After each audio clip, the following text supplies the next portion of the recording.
Welcome दोस्तों। आज की कहानी है साधु और बरसात का रहस्य। किसी गांव में एक साधु रहा करते थे। वह जब भी नाचते थे तभी बारिश होती थी। इसलिए गांव के लोगों को जब भी बारिश की जरूरत होती तब यह लोग साधु के पास जाते और उनसे अनुरोध करते कि वह नाचे। और जब वह नाचने लगते तो बारिश जरूर होती थी।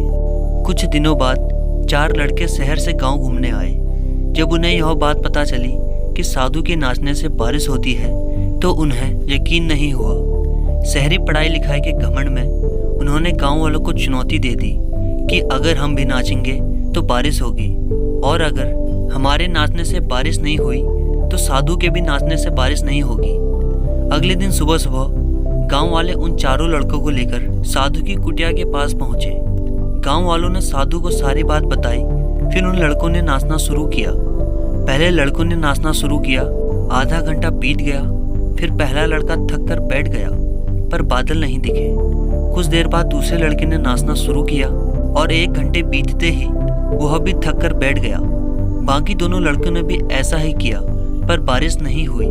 अब साधु की बारी थी। उसने नाचना शुरू किया। 1 घंटा बीत गया, पर बारिश नहीं हुई। साधु फिर भी रुका नहीं, वह नाचता ही रहा। नाचते नाचते 2 घंटे बीत गए, पर बारिश नहीं हुई। लेकिन साधु तो रुकने का नाम ही नहीं ले रहा था। धीरे धीरे शाम ढलने लगी कि तभी बादलों की गड़गड़ाहट सुनाई दी और जोरों की बारिश होने लगी। यह देखकर चारों लड़के दंग रह गए और तुरंत साधु से क्षमा मांगी। फिर चारों लड़कों ने साधु से पूछा, बाबा भला ऐसा क्यों कि हमारे नाचने से बारिश नहीं हुई और आपके नाचने से बारिश हो गई? साधु ने उत्तर दिया, जब मैं नाचता हूँ तो 2 बातों का ध्यान रखता हूँ।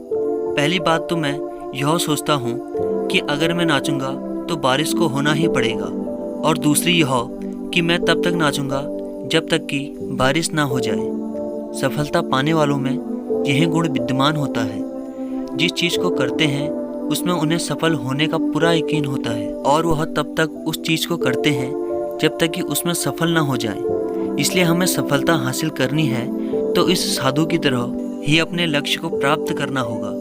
तो दोस्तों, अगर आपको यह कहानी अच्छी लगी हो तो please like, share and subscribe my channel. Thank you.